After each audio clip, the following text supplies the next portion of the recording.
ये जनाब अलवी साहब की बेगम सदर पाकिस्तान, पूरा प्रोटोकॉल लगा हुआ है। प्रोटोकॉल में रसीद किया इनको। ऐवान सदर की गाड़ियां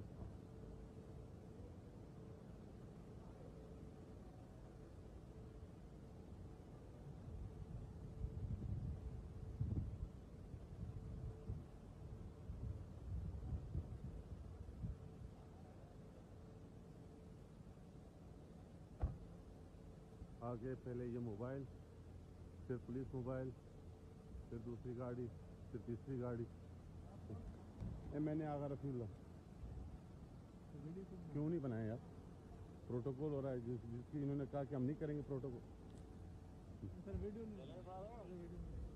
वो भाई इन्होंने कहा कि हम प्रोटोकॉल नहीं लेंगे, तो प्रोटोकॉल है ना। ठीक है, नहीं बन रही वीडियो, फिर वीडियो नहीं बनाओ भाई, वीडियो नहीं बनाओ इनका।